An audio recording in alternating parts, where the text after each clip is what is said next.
So hello everyone, welcome to my channel. আমার নাম Sudip Kumar Saha and I am currently pursuing chemical engineering at Jadavpur University. তো আমি generally educational videos বানাই জেই WG related, but আজকের যে ভিডিওটা ইট ইজ ভেরি মানে in a very different genre. Jadavpur University, which is famous for its brilliance in academics, but it's also infamous for its campus politics and many other things যেগুলো নিয়ে আমরা কথা বলবো এই ভিডিওতে. সো আমার সাথে আজকে আছে Somsurya Banerjee, the founder of NSF. So, Dada, I would like you to introduce yourself. Hello everyone, আমি সোমসূর্য ব্যানার্জি। আমি ইলেকট্রনিক্স অ্যান্ড টেলিকমিউনিকেশনস ইঞ্জিনিয়ারিং এর 4th ইয়ারের স্টুডেন্ট। আমি 2022-তে ডাব্লিউবিজে দিয়েছিলাম অ্যান্ড হেন্সফোর্থ তারপর থেকে আমি যাদবপুর বিশ্ববিদ্যালয়ের ছাত্র। আর যাদবপুর বিশ্ববিদ্যালয়ে আসার পরে আমি দেখেছিলাম যে একটা খারাপ মহল গ্রাস করে, ঠিক আছে। আবার বিশ্ববিদ্যালয়ে আমার তোমার মাইকটাকে একটু ঠিক করো. কথা শোনা যাচ্ছে আবার? হ্যাঁ, হ্যাঁ. তো তখন আমরা বুঝতে পারি একটা স্বপ্নদ্বীপ, যখন এই স্বপ্নদ্বীপের অস্বাভাবিক মৃত্যু হলো, আমি সুইসাইড বলবো না because we don't yet know ওটা সুইসাইড ছিল কিনা। তো তারপরে আমরা বুঝতে পারি যে we need an alternative front in Jadavpur university, যারা স্টুডেন্টদের কথা বলবে এবং সর্বোপরিভাবে জাতীয়তাবাদ, যেটা দেশপ্রেম, তার কথাও বলবে। ঠিক আছে, তো সেইভাবে এনএসএফ এনএসএফ এর পথ চলা শুরু হয়। মানে সেটা এনএসএফ এর পথ চলার পিছনে মেন কারণ ছিল। বাকি আরো অনেক কারণ আছে যেগুলো আমরা পডকাস্টের গো থ্রুতে আমরা আস্তে আস্তে ডিসকাস করব। তো বেসিক্যালি হলো এটাই ব্যাপার যে এখন রাইট নাও যাদবপুরের সবচেয়ে বড় ন্যাশনালিস্ট অর্গানাইজেশনের নাম হচ্ছে ন্যাশনাল স্টুডেন্টস ফ্রন্ট বা জাতীয়তাবাদী ছাত্র সংগঠন। আর আমরা যারা দেশবিরোধী এলিমেন্টস আছে বা দেশবিরোধী ওয়াল রাইটিংস আছে তাদের বিরুদ্ধে বা সেই ওয়াল রাইটিং গুলোকে আবার মুছে দিয়ে আমরা নতুন জাতীয়তাবাদী জিনিসপত্র ক্যাম্পাসে করা শুরু করেছি। আচ্ছা. তো মেইনলি এই ভিডিওর যেটা ইন্টেনশন হচ্ছে সেটা কোনো একটা স্টুডেন্ট ইউনিয়নকে প্রমোট করা বা সেটা না. আমাদের যেটা ইন্টেনশন হচ্ছে যে আমাদের কদিন আগে যে আইসিসি ইলেকশন হলো আমাদের যাদবপুর ইউনিভার্সিটিতে, তো আমরা দেখলাম যে স্টুডেন্টরা ম্যাক্সিমাম কোনো পলিটিক্স সম্বন্ধে আইডিয়া রাখে না, মানে ক্যাম্পাস পলিটিক্স সম্বন্ধে. আর না জেনে বুঝে কি হয়তো কিছু দাদার থেকে ইনফ্লুয়েন্স হয়ে বা কিছু মানে নিজের চেনা মানুষের থেকে ইনফ্লুয়েন্স হয়ে মানে না বুঝে শুনে ভোটটা দিয়েছে. তো আজকে এই বছর যারা ফার্স্ট ইয়ার, যারা যাদবপুরে যে ছাত্ররা জয়েন করতে চলেছে, তাদের জন্য এই ভিডিওটা, যে তোমরা আজকে জানো যে যেহেতু পলিটিক্সটা কিরকম হয়. কারণ এই পলিটিক্সটা তোমাদের অনেক কিছুতে এফেক্ট করবে. পলিটিক্সটা তোমাদের সেফটিতে এফেক্ট করবে, তোমাদের একাডেমিক্সে এফেক্ট করবে, তোমাদের ইভেন তোমার অ্যাডমিনিস্ট্রেশনে কিরকম প্লেসমেন্টে কোম্পানি আসছে সেগুলোতেও এফেক্ট করবে. তো মেনলি এই রিজনের জন্য আমাদের যে ফার্স্ট কোয়েশ্চেন আসবে সেটা হচ্ছে যে যাদবপুরে what are the major student organisations ah, except NSF? যাদবপুরে মেজর স্টুডেন্ট অর্গানাইজেশনস বলতে ইঞ্জিনিয়ারিং ফ্যাকাল্টিতে ডিএসএফ, এসএফআই, এনএসএফ, সায়েন্সে ডাব্লিউটিআই, এসএফআই, এনএসএফ, আর্টসে রাইট উইং বা ন্যাশনালিস্ট সংগঠনের খুব একটা বেশি প্রভাব এখনো বিস্তার নেই। তো সেখানে আছে ডিএসএফ, এসএফআই, এ এআইএসএ, আইডিএসও, আরএসএফ, এই ধরনের, এবং এনএসএফ তো আছে, এই ধরনের ছাত্র সংগঠনগুলি। আচ্ছা, মানে তো মেজরলি এই ছাত্র সংগঠন গুলোর মধ্যে ডিফারেন্সটা কি? মানে মেনলি জানি যে যাদবপুর একটা খুবই লেফট ডমিনেটেড জায়গা, মানে খুব বেশি লেফট লিনিং স্টুডেন্ট অর্গানাইজেশন এখানে আছে. তো তার মধ্যেও আজকে আমি যদি বলি এআইএসএ যেরকম হয়ে গেল, বা এআইডিএসও হয়ে গেল, বা ডিএসএফ হয়ে গেল, এসএফআই হয়ে গেল, তো এর সাথে ডিফারেন্স থেকে আজকে আমি এনএসএফ এর সাথে এগুলো ডিফারেন্স বার করতে পারি একটা রাইট উইং আর লেফট উইং এর মধ্যে. বাট আগে লেফট উইঙ্গারদের মধ্যে এদের মধ্যে পার্থক্যটা কি, তোমার দেখে কি মনে হয়েছে? দেখ, ব্যাপারটা হলো যে এরা লেফট উইং এর বিভিন্ন রকমের আইডিওলজি ফলো করে চলে। যেমন এসএফআই স্ট্রিক্টলি মার্কসিজম ফলো করে চলে। ডিএসএফ এর অনেকগুলো ফ্যাকশন আছে, একজন লেনিনিজমে বিশ্বাস করে, একজন মার্কসিজমে বিশ্বাস করে। আর ডিএসএফ এর এলাই হচ্ছে তোর আরএসএফ। ঠিক আছে, এদের জোট আছে, ইলেকশনে বোধহয় জোটটা দেখেছিলি, আর্টসে ওরা জোট করেছিল। এই আরএসএফ আবার মাওইজমে বিশ্বাস করে, মাওয়িস্ট ছাত্র সংগঠন বলে ওরা নিজেদের চালায়, যেটা একটা ব্যান্ড হওয়া উচিত। মানে মাওয়িস্ট যেগুলো ফ্রন্ট আছে দেশে তারা ব্যান্ড। তো যাই হোক, তো এরকম প্রচুর ফ্যাকশন আছে আইডিওলজির ওপর বেস করে। ঠিক আছে, তো সেটা একটা মেজর ডিফারেন্স। এআইডিএসও তাই, এআইডিএস হচ্ছে এসইউসিআই স্টুডেন্ট অর্গানাইজেশন, তো সেরকম ব্যাপার আছে। এবং কয়েকটা ছাত্র সংগঠন আছে যেমন আরএসএফ বা ডিএসএফ, এরা বলে আমরা পার্লামেন্টারি পলিটিক্সে বিশ্বাস করি না। আমি আজ অব্দি বুঝতে পারলাম না যে দেশটাকে যদি তোমার চেঞ্জ করতে হয় তুমি পার্লামেন্টের বাইরে গিয়ে চেঞ্জটা করবে কি করে। ঠিক সেটাই. আছে, আহ, তো that sounded crazy to me, তাই জন্য আর কি আমি এনএসএফ এর প্রতিস্থাপনাটা হয়। আচ্ছা, রাইট উইং পার্টির মধ্যে আমি যেটা দুটো মেজর পার্টি দেখতে পাই যাদবপুর ইউনিভার্সিটিতে, one is NSF and other is ABVP. তোমার পাস্টে আমি বেশ কিছু ফটো ফেসবুকে বা বিভিন্ন জায়গায় দেখেছি, যেখানে তুমি রামনবমীর বা কিছুতে কোনো একটা প্রোগ্রামে তুমি এবিভিপির হয়ে আহ, খিচুড়ি বিতরণ বা সেরকম কিছু একটা করছিলে, ঠিক আছে? তো একটা কথা বলো যে আজকে এবিভিপি, তার মানে তুমি শুরুর দিকে এবিভিপি জয়েন করেছিলে, যখন এসেছিলে তখন তুমি এবিভিপির পার্ট ছিলে। তো তো না, মানে আমি আমি আমি মিসআন্ডারস্ট্যান্ডিংটা ক্লিয়ার করে দিই। ওটা হয়েছিল 2024-এর সরস্বতী পুজোয়। ঠিক আছে? এবং সরস্বতী পুজো সেটা এবিভিপির ব্যানার আমার মোস্ট প্রবাবলি ছিল না মনে হয় যতদূর। ওটা জেনারেল স্টুডেন্টস অফ যাদবপুরের নামে হয়েছিল। হ্যাঁ, ফান্ডিংটা হয়তো এবিভিপি এনেছিল, কিন্তু তখন দেখ, তখন আমি কোনোদিনই এবিভিপির রেজিস্টার্ড মেম্বার না। ঠিক আছে? ওকে। এবার ব্যাপারটা হচ্ছে যে তখন আমি দেখছি যাদবপুরে আমি নতুন নতুন এসেছি, এটা কথা হচ্ছে ফেব্রুয়ারি 2024, 14ই ফেব্রুয়ারি 2024 এই সরস্বতী পুজোটা ছিল। এবং তার আগে একটা যাদবপুর বিশ্ববিদ্যালয়ের ঘটনা ঘটে 22শে জানুয়ারি 2024, যখন অযোধ্যায় রাম জন্মভূমির প্রাণ প্রতিষ্ঠা চলছিল। তখন আমরা সেটা স্ক্রিনিং করানোর কথা ভাবি। ভালো কথা। তো সেই পারমিশন আমাদের অথরিটি যেহেতু দেয় না, আমরা বলি যে ঠিক আছে, আমরা জাস্ট বসে রাম লাল্লার আরতি করব। তখন আমাদের ওপর হামলা হয়। আমার বেশ কিছু সহকর্মী, বেশ কিছু কার্যকর্তা বাজে রকম ভাবে আহত হয়ে তারা ইয়েস। হাসপাতালে ভর্তি হয়। তো তারপর যেটা সরস্বতী পুজো হচ্ছিল, সেখানে আমি অ্যাজ কোনো রাজনৈতিক দলের কার্যকর্তা হিসাবে যাইনি, আমি কোনোদিনই এবিভিপির পার্ট ছিলাম না। ঠিক আছে?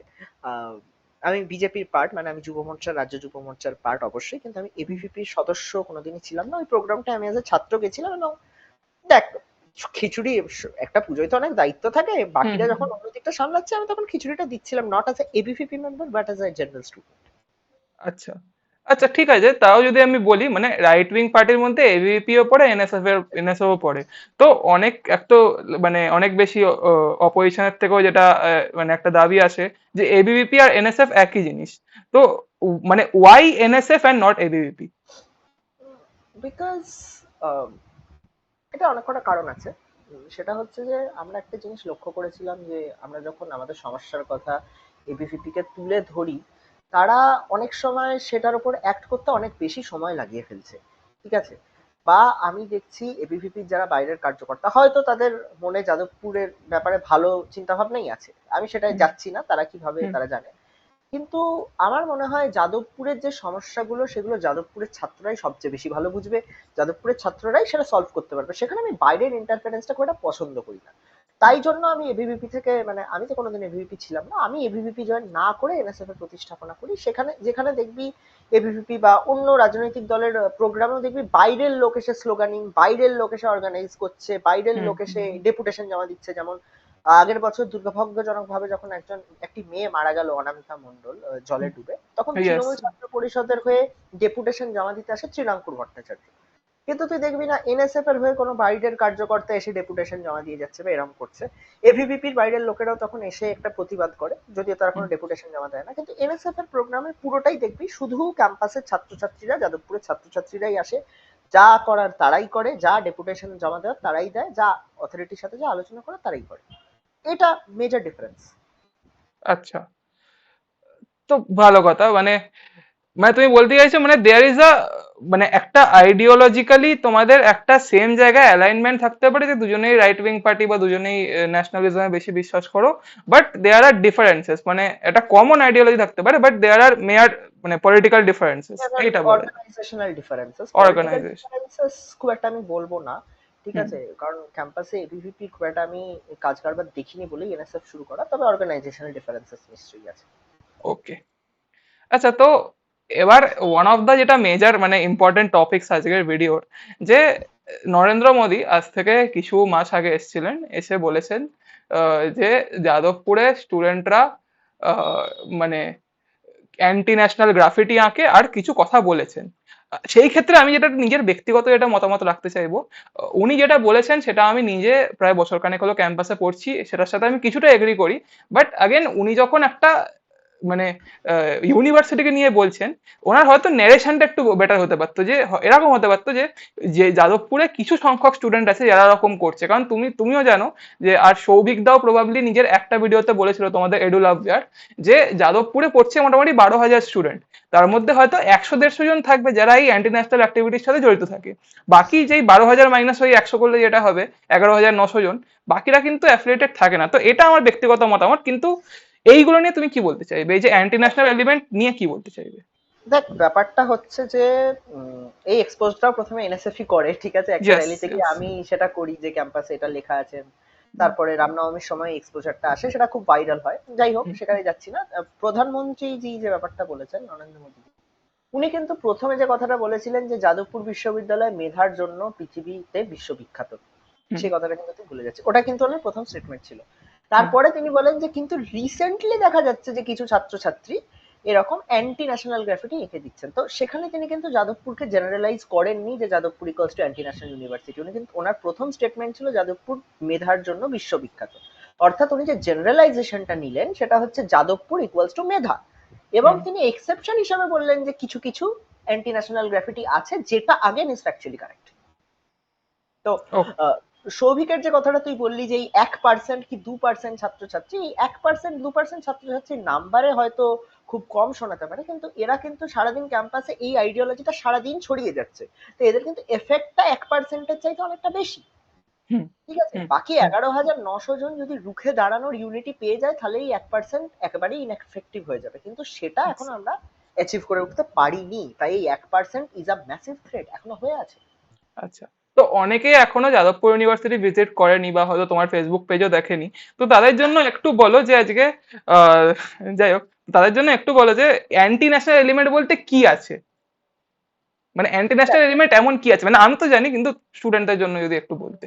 হ্যাঁ, দেখ ব্যাপারটা হচ্ছে যে অটল বিহারী বাজপেয়ী যে একটা কথা বলেছিলেন যে আপকো বিজেপি সে লড়না है, আরএসএস से लड़ना है लड़िए, राम से मत लड़िए। তো এই কথাটা আমি একটুখানি ঘুরিয়ে বলবো যে আপনি বিজেপির বিরোধিতা করতে পারেন, আরএসএস এর বিরোধিতা করতে পারেন, এনএসএফ, এবিভিপি সবার বিরোধিতা করুন, দেশ বিরোধিতা করবেন না। দেশ বিরোধী মানে কি? আপনি বলছেন যে ভারত রাষ্ট্র নিপাত যাক, এটা কোনো কথা হলো? ভারত রাষ্ট্র কেন নিপাত যাবে? ভারত রাষ্ট্র সেটা। কি করেছে?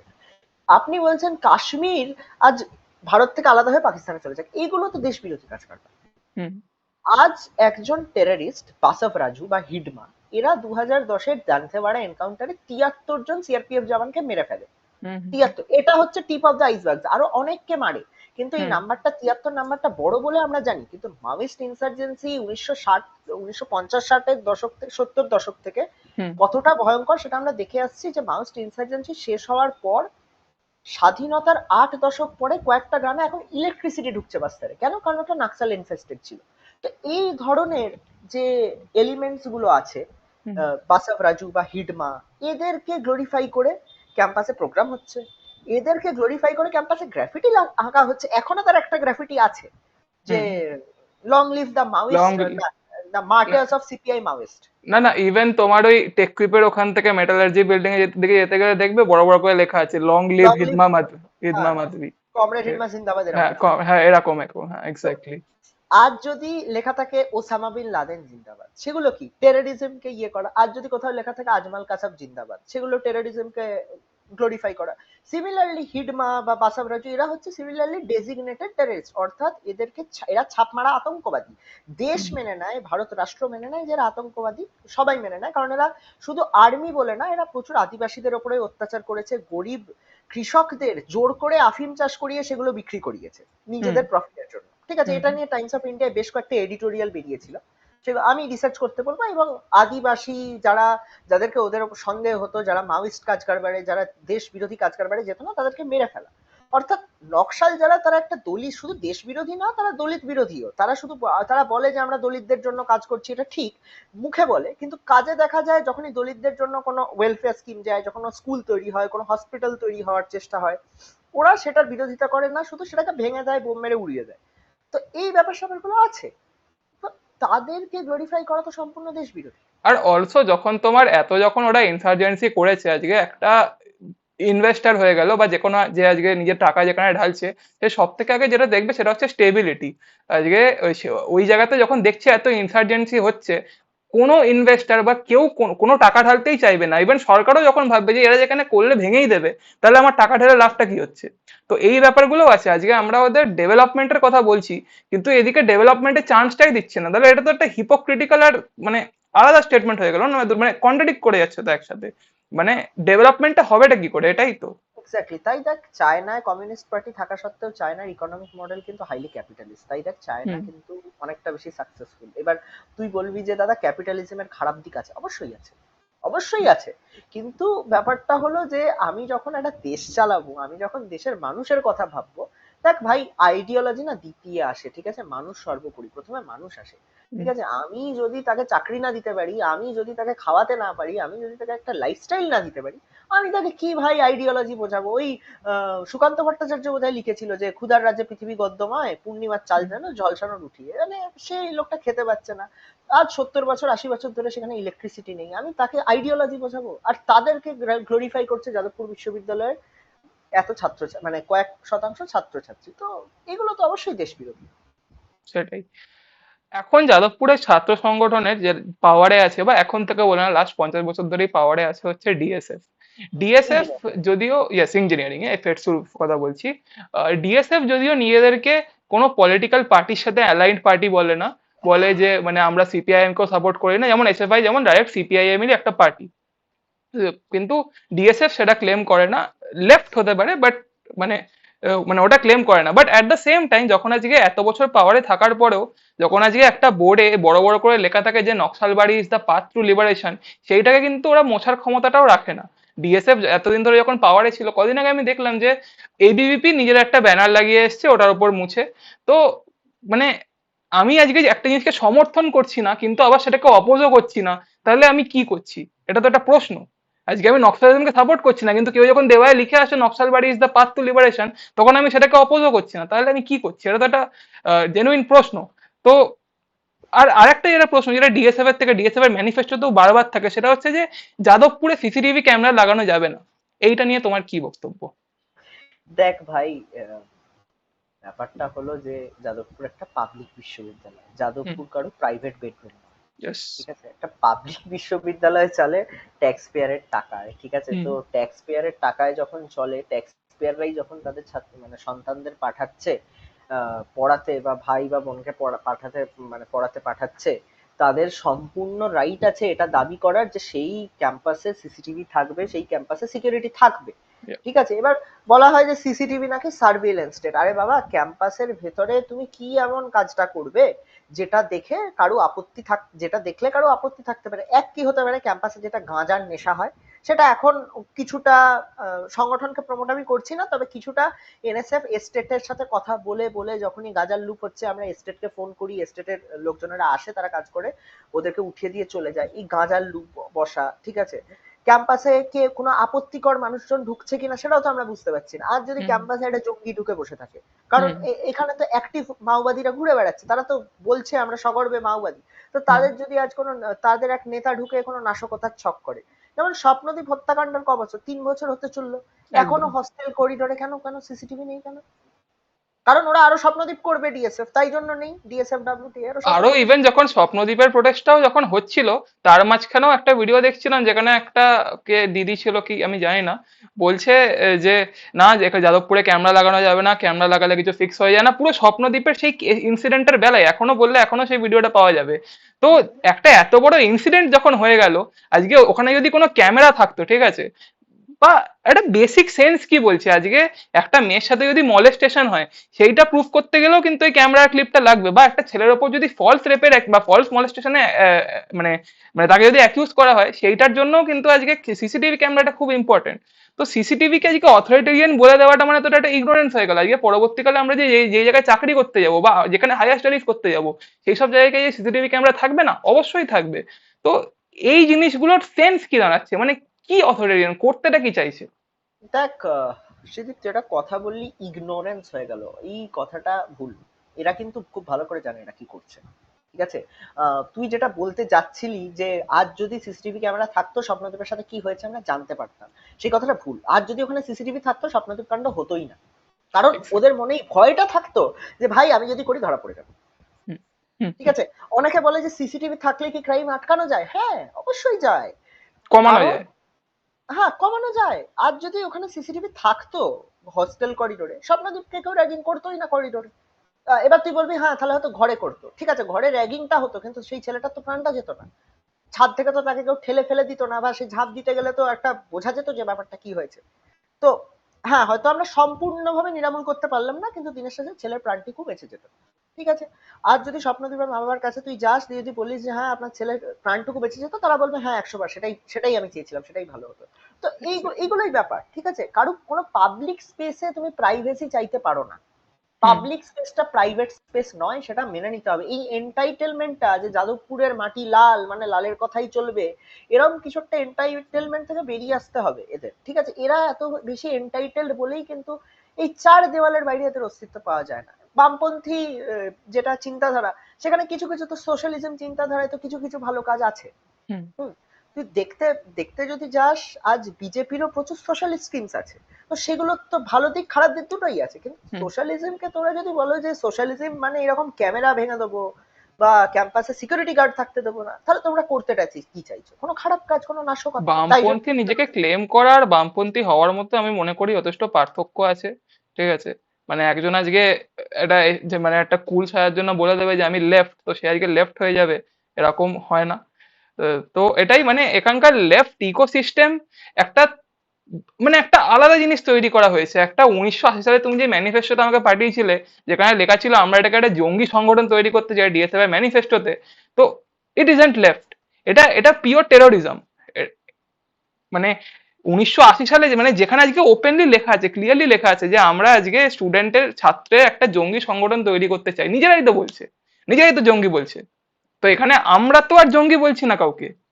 তো সেটাই হচ্ছে ব্যাপার। আচ্ছা। তুই যদি ডিএসএফ এর লোকজনের সাথে কথা বলিস, তারা বলবে যে আমরা নকশালদের সমর্থন করি না। ঠিক আছে, তারা বলবে যে আমরা একে সমর্থন করি না, ওকে সমর্থন, যেমন আমি ডিএসএফ এর সাথে একটা কনভারসেশনে গেছিলাম যে ভাই তোরা হুম। তো প্যালেস্টাইন নিয়ে এত কথা বলিস, খুব ভালো করিস, এই যে ইয়েস। চায়না যে উইঘার মুসলিমদের জেনোসাইড করছে সেটা নিয়ে দুটো কথা বল। বলছে সব কি হুম। ডিএসএফ করবে? আমি বলছি সবকিছু নিয়ে তোরা যখন কথা বলিস, তখন তোর পাশের দেশ চায়না, সেখানে যখন 10 লাখ উইঘর মুসলিমকে মেরে দেওয়া হয়েছে, হুম। সেখানে স্টেট স্যাংশন রেপ করা হচ্ছে, ঠিক হুম। আছে, তো সেটার বিরুদ্ধে কথা বল। তার বিরুদ্ধে তারা কিন্তু কথা বলে না। অর্থাৎ এটা আইডিওলজি, ওদের কোনো আইডিওলজি নেই, ওদের জাস্ট পলিটিক্যাল গোল আছে, ওরা ক্যাম্পাসে এই ফেটসোটাকে হাইজ্যাক করে রাখতে চাইছে। ঠিক আছে, তাই জন্য যাকে যাকে তেল দিতে হয় তাকে তাকে তেল দিচ্ছে। এই ডিএসএফ এর যারা বাইরের ফান্ড রেজার, তারা হয়তো চায়নার বিরুদ্ধে কথা শুনলে ফান্ড দেওয়া বন্ধ করে দেবে, তাই জন্য তারা আর কি বলছে না। কারণ আমরা বোথ অফ আস নোস যে ডিএসএফ এর ফান্ড কোথা কোথা থেকে আসে। ঠিক আছে, তো সেই ব্যাপার স্যাপার গুলো আছে। যাই হোক, তো এটাই ব্যাপার। আর ফেটসুর মুভে লাল সেলাম বলা হচ্ছে। ঠিক আছে, হ্যাঁ, হ্যাঁ, হ্যাঁ, এক্স্যাক্টলি, এক্স্যাক্টলি। কতটা এন্টাইটেলমেন্ট ভাই! ধর তুই ভাব, গভর্নমেন্ট অফ ইন্ডিয়া একটা নোটিফিকেশন বার করেছে, সেখানে লাস্ট জয় লাইনটা শ্রীরাম। লেখা আছে বিজেপি জিন্দাবাদ। জয় এবার শ্রীরাম ছেড়ে দিলাম, এ তো পুরো পার্টি বিজেপি, স্লোগান, হ্যাঁ, বিজেপি হ্যাঁ, জিন্দাবাদ। ঠিক আছে, বা কংগ্রেস। এটা এটা কিরকম এন্টাইটেলমেন্ট? সেটাই। তুমি তো সেখানে একটা ইউনিয়ন বা একটা গভর্নমেন্ট কখনো এক্সক্লুশন পলিটিক্স খেলতে পারে না। একটা এক্স্যাক্টলি। পার্টি গিয়ে বলতে পারে হ্যাঁ ডিএসএফ এর মুভ হচ্ছে, সেখানে তারা গিয়ে বলছে লাল সালাম, ঠিক আছে। বিজেপির পার্টিতে বিজেপি জিন্দাবাদ হচ্ছে, ঠিক আছে, কিন্তু যখন গভর্নমেন্ট অফ ইন্ডিয়া হয়ে যাবে, তখন তো সে বিজেপি জিন্দাবাদ বলতে পারে না। সেটাই, সেটাই, গভর্নমেন্ট তো সবার মানে একটা পলিটিক্যাল ভাবে গভর্নমেন্ট একটা জাজ করতে হবে। ইনক্লুশনারি প্রিন্সিপালে চলে, সবাইকে ইয়েস, নিয়ে চলতে হয়। Yes, yes. আচ্ছা, তোমার কি মনে হয় এই যে জেইউতে এই যে পলিটিক্স বা বলতে গেলে যে ডার্টি পলিটিক্সটা হচ্ছে, এর মধ্যে তোমার একাডেমিক বা অ্যাডমিনিস্ট্রেটিভ লেভেলে তোমার এগুলোর জন্য কি সমস্যা হয়, বা প্লেসমেন্ট লেভেলে কি সমস্যা হয়? অনেক সমস্যাই হয়। তুই দেখ যাদবপুরের প্লেসমেন্ট স্ট্যাটস হঠাৎ করে একটা ড্রপ পায় স্বপ্নদীপ হত্যাকাণ্ডটা হওয়ার পর। হুম। হুম। ঠিক হুম। আছে, এবার স্বপ্নদীপ হত্যাকাণ্ড কেন হয়েছে? ডার্টি পলিটিক্স এর জন্য, অ্যাডমিনিস্ট্রেটিভ কভার আপের জন্য। ঠিক আছে, তো এভরিথিং ইজ ইন্টারলিঙ্ক। একটা ইউনিভার্সিটিতে যখন তুই ভাব, যখন একটা ন্যূনতম নিরাপত্তা নেই, হুম। যখন একটা ইউনিভার্সিটিতে এই ধরনের ডার্টি পলিটিক্স হচ্ছে, 2024-এর না 23-এর বোধ হয় সমাবর্তন কনভোকেশনে ইউজিসি চেয়ারম্যানের উপর অ্যাটাক হয়ে যাচ্ছিল আরেকটু হলে। সেখানে ঠিক আছে, তো সেইগুলো তো মিডিয়ার যারা এইচআর আছে বা যারা মার্কেটিং আছে, তারা যারা রিক্রুট করতে আসবে, তারা তো দেখছে, মানে এই কোম্পানিগুলোর। ঠিক আছে, হুম। তারা তো মিডিয়ার থেকে দেখছে। তো তারা তখন যাদবপুরে কেন আসবে? এবং অ্যাডমিনিস্ট্রেশনও, যখন একটা ছাত্রকে র্যাগিং এর জন্য বহিষ্কার করা হলো 2014 না 15 সালে, তখন ভিসি কে ঘিরে ফেলা হচ্ছে। তো এই যে ডার্টি পলিটিক্স, এই অ্যাডমিনিস্ট্রেটিভ সমস্যা, একটা ছাত্র র্যাগিং করেছে, তাকে বহিষ্কার হুম। করা হয়েছে, তাই জন্য ভিসি কে ঘিরে ফেলা হলো কেন? ভিসির অপরাধটা কি? ভিসি তো ভাই আহ, নিজের কাজ করছে, তার তো কাজ ক্যাম্পাসে ন্যাচারাল জাস্টিসের প্রিন্সিপালকে বজায় রাখা, তখন তাকে রিজাইন দিতে বাধ্য করা হয়। যাই হোক, তো এই ডার্টি পলিটিক্সটা বহু বছর ধরেই চলে আসছে, যে ভিসি রিজাইন করিয়ে দাও চাপ দিয়ে। ঠিক আছে, এই আগে 1 বছর আগে ব্রাত্য বসুর এডুকেশন মিনিস্টারের উপর অ্যাটাক হয়ে যায়। এবার তুই বলবি ঠিক আছে, এডুকেশন মিনিস্টারের উপর অ্যাটাক হয়েছে, তার জন্য সমস্যা কি হয়েছে? তার জন্য সেমিস্টার এক্সামটা ফার্স্ট ইয়ারের পুরো পিছিয়ে গিয়েছিল। ইয়েস, তোদের সিনিয়র এক আমাদের বছর এক বছর আগে, আগের yes. ইয়ার। হ্যাঁ, তো তাদের পুরো সেমিস্টার এক্সামটা পিছিয়ে গিয়েছিল। ঠিক আছে, ক্যাম্পাসে ছাত্ররা অ্যারেস্ট হচ্ছে, এফআইআর হচ্ছে, এই হচ্ছে সেই হচ্ছে, সেটা তো পড়াশোনার পরিবেশকে সম্পূর্ণভাবে নষ্ট করছে। হুম। আর ইভেন ওই মাওয়িস্টদের পয়েন্টটাও আমি যেই স্টেবিলিটির যে পয়েন্টটা বললাম সেটাও তো এখানে লাগু হচ্ছে। আজকে একটা প্লেসমেন্ট যে রিক্রুটার, সে যখন দেখছে যে আজকে ক্যাম্পাসে এগুলো হচ্ছে, তো তার ফার্স্ট ইমপ্রেশন হচ্ছে যে এই কলেজের স্টুডেন্টরা, মানে আমি যে মানে সৌভিকদার যে পয়েন্টটা, যে 100-150 জন হয়তো লিঙ্কড আছে, ঠিক আছে, কিন্তু ওই 100-150 জনই যখন হাইলাইটেড হচ্ছে, তখন রিক্রুটারের তো মাথায় এটা যাচ্ছে যে আজকে এই কলেজের স্টুডেন্টরা হয়তো শুধু এগুলোই করে বেড়ায়। কারণ বাকি ওই 11,900 জন কিন্তু মানে হাইলাইটেড হচ্ছে না, তো হাইলাইট যারা হচ্ছে তাদের মাথায় তো এগুলোই আসবে। যার জন্য আমাদের এনআইআরএফ র্যাঙ্কিংটাও নিচের দিকে যাচ্ছে, আমরা 5 থেকে 18তে চলে গেলাম, ঠিক আছে। কিন্তু একটা যেটা প্রশ্ন, যাদবপুর তো আগোড়াই লেফট ছিল, আজ থেকে বলে না, বিগত 50 বছর ধরে যাদবপুরে লেফটই আছে। তাহলে আমরা একটা সময় এনআইআরএফ র্যাঙ্কিং এ 5-এ কেন ছিলাম, আর এখন কেন গিয়ে 18 হচ্ছি? মানে হঠাৎ লেফট মানে এমন কি খারাপ করে দিচ্ছে? দেখ, ব্যাপারটা হচ্ছে যে যাদবপুরের র্যাগিং, আমি যাদবপুরে আসার বহু বছর আগের থেকে জানি যে যাদবপুরে ইয়েস। ভয়ঙ্কর র্যাগিং হয়। তুইও হয়তো বাড়িতে হুম শুনেছিস। হুম হুম এই তোর বাড়ির লোকেরা হয়তো যাদবপুরে যায়নি, আমার বাড়ি থেকে কেউ যাদবপুর বিশ্ববিদ্যালয়ে পড়েনি, কিন্তু তারা সেই কথাটা জানলো কি করে? নিশ্চয়ই তাদের কোনো বন্ধু বা তাদের কোনো বন্ধুর ছেলে এই কথাগুলো বলেছে। ইয়েস। তো র্যাগিংটা তার মানে কি 1970-80 দশক থেকে হচ্ছে, কিন্তু তখন এত টিভি মিডিয়া, এত সোশ্যাল মিডিয়া ছিল না বলে ব্যাপার স্যাপার গুলো বাইরে আসছিল না। আচ্ছা। হুম হুম বাইরে হুম হুম আসছিল হুম না ইজ নট ইকুয়ালস টু হচ্ছিল না। ঠিক হুম আছে, যেমন ধর 1900, তুই স্ক্যামস, এই যে স্ক্যান্ডেল হচ্ছে, স্ক্যাম হচ্ছে কেন্দ্রীয় সরকার বা রাজ্য সরকার লেভেলে, তুই সেগুলো শুনতে কবে থেকে পাচ্ছিস? ওই 1990 দশক, মানে 1990-র লাস্ট দিক থেকে তুই শুনতে পাচ্ছিস। মিডিয়া ঠিক না? কভারেজ বেড়েছে। মিডিয়া কভার তো, তার আগে কি দেশে করাপশন ছিল না? হুম সবার ছিল, হুম কিন্তু তুই হুম শুনিসনি বা আমি শুনিনি, কারণ অতটা বেশি মিডিয়া কভারেজ ছিল না। হুম তো হুম ব্যাপার স্যাপার গুলো হচ্ছে যে হচ্ছিল সবসময়, কিন্তু তখন অত বেশি আসছিল না। এবং আহ, তখন লেফট যারা ছিল তারা ফেটসুটাকে ফেটসু হিসাবে চালাতো। তারা হুম ফেটসুটাকে পার্টির অফিস বানিয়ে দেয়নি, তারা ওটাকে ইউনিয়ন রুমকে তারা পার্টি অফিস বানিয়ে দেয়নি। এখন কিন্তু ইউনিয়ন রুমটা পার্টি অফিস হয়ে গেছে। হুম, এক্স্যাক্টলি। আচ্ছা, তো এবার এই ভিডিওটা যারা ধরে নাও ফার্স্ট ইয়ারের যে ছেলেগুলো থাকছে, তাদের দিক থেকে আমি বেশ মানে একটা দুটো কোয়েশ্চেন রাখতে চাইবো। যে আজ ধরে নাও একটা ফার্স্ট ইয়ারের ছেলে, যে পলিটিক্সের কিছু জানে না, ক্যাম্পাস পলিটিক্সে কিছু জানে না, তাহলে তার মানে কোন ইউনিয়নকে সাপোর্ট করা উচিত সে কি করে বুঝবে? আহ, দেখ, ব্যাপারটা হচ্ছে যে আমরা যারা সিনিয়র আছি আমাদের এখানে একটা ভূমিকা নিতে হবে, সেটা হচ্ছে প্রচার। তোরা তুই বলবি যে সন্ধ্যা, আজ তো আমি এনএসএফ করি না, আমি এনএসএফ এর প্রচার করবো না। আমি তোকে এনএসএফ এর প্রচার করতে কিন্তু বলছি না। হুম কোন ছাত্র সংগঠন ক্যাম্পাসে কি করেছে সেগুলো তুই জাস্ট সবার সামনে, চোখের সামনে তুলে ধরে রাখ। এবং যে একটা থ্রেট কালচার চলে যে হ্যাঁ ভাই, ডিএসএফ না করলে তোর ওই হয়ে যেতে পারে, ওই এই হয়ে যেতে পারে, সেই ধারণাগুলো যে কতটা বেসলেস সেটা বোঝানো কিন্তু আমাদের কাজ। ঠিক আছে, এক্স্যাক্টলি। তো আমাদেরকে সবার কাছে পৌঁছে যেতে হবে যে দেখ, ডিএসএফ যে এই কথাগুলো বলছে এগুলো একবারেই ভুলভাল কথাবার্তা। তাদের নিজের যারা কমরেড তাদের এগেনস্টে, এতজনের এগেনস্টে এফআইআর আছে, তো তাদের কিছু করার ক্ষমতা নেই, এবং তাদের মধ্যে অনেক জনের জেল হয়েছে। তো hmm technically at the end of the day তাদের করার ক্ষমতা কিছুই নেই, তারা জাস্ট মুখে কথাগুলো বলছে। ঠিক আছে, ওই ওই যে মেঘ গর্জায় বেশি সে মেঘ বর্ষায় না, সেম ব্যাপার, বর্ষাচ্ছে না, জাস্ট গর্জাচ্ছে। তো সেটাকে ইগনোর কর, সেই সাহসটা তাদের ভেতরে দিতে হবে যে আমরা আছি, আমরা আমাদের যে কোনো কার্যকর্তা বা যে কোনো নিউট্রাল স্টুডেন্ট যখন কোনো ঝামেলায় পড়েছে আমরা সেটা তাকে সমর্থন করেছি, তো সেই ব্যাপারগুলো বোঝাতে হবে। মানে আরো স্টুডেন্টদের মাথায় এটা ঘোরে, আমি তো নিজেও ফার্স্ট ইয়ারে আছি, এই সেকেন্ড ইয়ারে উঠবো, তো আমারও এটা নিজের সময় যেটা মাথায় ছিল, যে পলিটিক্সে ঢুকলে পড়াশোনায় মানে পড়াশোনার ক্ষতি হয়ে যায়, ঠিক আছে, এটা একটা খুব পারসেপশন যেটা আমার মাথায়ও চলে, হয়তো মানে চলে বা চলতো, ঠিক আছে। তো ফার্স্টলি এইটা যাদের মাথায়, তাদের জন্য আমি বলে রাখছি, সোমসূর্য দা has cleared CAT with 99.3 percentile while being one of the most politically active guy in Jadavpur University. তো মানে মানে দাদা একটা এক্সাম্পল সেট করেছে যে মানে পলিটিক্স আর পড়াশোনা একসাথে চলতে পারে, মানে তো এই জিনিসটা তুমি কি বলতে চাইবে, যে মানে তোমার কোনোদিন ভয় লাগে না যে তুমি এত পলিটিক্স, মানে পলিটিক্স এত ইনক্লাইন হয়ে যাচ্ছ, তো এটা তোমার কেরিয়ারকে বা মানে একাডেমিক্স কে এফেক্ট করবে? সত্যি কথা বলতে কি শ্রীদীপ, আমার পলিটিক্সে আসার কোনোদিন ইচ্ছে ছিল না। ঠিক হুম। আছে, ইনফ্যাক্ট 2023-এর পর আমি একটা ফিল করি যে আমাদের একটা অল্টারনেটিভ পলিটিক্যাল ফ্রন্ট খোলার দরকার আছে, but that was just a feeling. যখন 22শে জানুয়ারি 2024-এর ইনসিডেন্টটা হয়, যখন আমি দেখি যে শুধুমাত্র ক্যাম্পাসে বসে আরতি করার জন্য হুম। আমার ভাইরা মার খাচ্ছে, আমার হুম। বন্ধুরা মার খাচ্ছে, হুম। তখন ইট wasn't an option for me, it become compulsion. ঠিক আছে, তখন আমায় করতেই হতো, কারণ তখন I am not doing politics, আমি তখন কিন্তু সুবিচারের জন্য লড়াই করছি। ঠিক আছে, তো it just happened for me. আমার কোনো প্ল্যান সেরকম ছিল না যে আমি পলিটিক্সে ঢুকে এই করে দেবো সেই করে দেবো। হ্যাঁ, প্রথম দিন থেকে এসে আই ওয়াজ আউটরেজ, যখন আমি 3 নাম্বার দিয়ে ঢুকি কাউন্সিলিং এর জন্য, আমি দেখছি বড় বড় করে লেখা আজাদ কাশ্মীর, ফ্রি কাশ্মীর। ঠিক আছে, কাশ্মীর হুম। এগুলো দেখে I was outraged, my blood was boiling. ঠিক আছে, আমার রক্ত গরম হয়ে গেছিল, কিন্তু তখন আমার কাছে ক্ষমতা ছিল না। But hmm. This happened. কিন্তু তোর যেটা প্রশ্ন যে পলিটিক্স আর পড়াশোনা, দেখ আমি বলবো কেউ যদি পলিটিক্স না করতে চাস, নাই করতে পারিস। ঠিক আছে, হুম। আমরা কোনোদিন বলি না, কাউকে ফোন করে করে ডাকি না যে ভাই তুই পার্টি ইভেন্টে আসছিস না তো, তো তোকে কিন্তু প্লেসমেন্টে বসতে দেওয়া হবে না, তোর কিন্তু এই করে নেওয়া হবে, ওই করে নেওয়া হবে। আমি নিজে রাজ্য যুব মোর্চার একজন মেম্বার, মানে আমি যুব মোর্চার রাজ্য কমিটিতে আছি। টেকনিক্যালি ডিএসএফ এর থেকে আমার ক্ষমতা একটু হলেও বেশি, অ্যাডমিনিস্ট্রেটিভ ক্ষমতা একটু হলেও বেশি।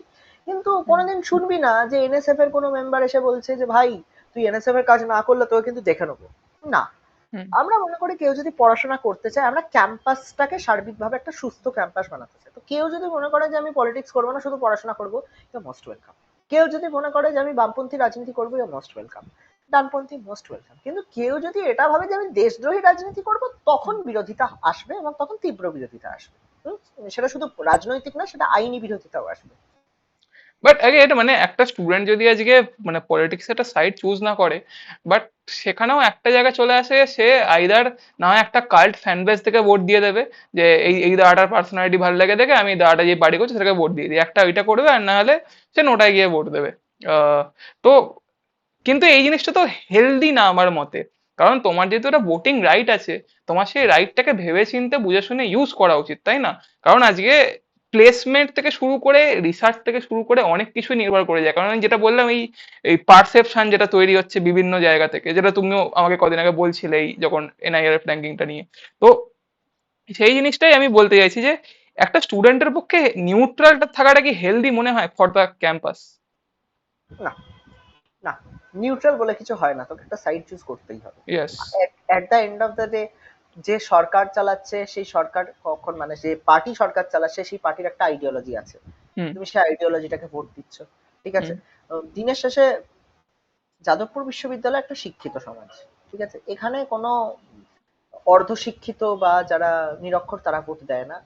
যথেষ্ট এক্স্যাক্টলি। মেধাবী ছাত্রছাত্রী আসে, তারা যথেষ্ট পড়াশোনা করে আসে। হ্যাঁ, তারা হয়তো ইঞ্জিনিয়ারিং বিষয়ে মোস্টলি পড়াশোনা করে, আমি ইঞ্জিনিয়ারিং এর কথা বলছি। হুম। তাদের হয়তো পলিটিক্স বোঝার সে ক্ষমতাটা নেই, কিন্তু তাদের তো ক্রিটিক্যাল থিঙ্কিং স্কিলস আছে, সেইভাবেই তো তারা হুম। ডাব্লিউবিজি ক্র্যাক করে এসছে। তারা নিজেরা নিজেদের প্রশ্ন করবে হুম। যে একে ভোট দেওয়া উচিত, ডিএসএফ যে র্যাগিং করেছে, POCSO, protection of child against sexual offences, এরকম কেসে যাদের বিরুদ্ধে মামলা আছে তাদেরকে ভোট দেওয়া উচিত, হুম। নাকি এনএসএফ যে ক্যাম্পাসে সিসিটিভি এনেছে, বা এনএসএফ কে আমি ছেড়েই দিলাম, বা অন্য ছাত্র সংগঠন যারা যা কিছু করেছে কেচ্ছা, তাদেরকে ভোট দেওয়া উচিত।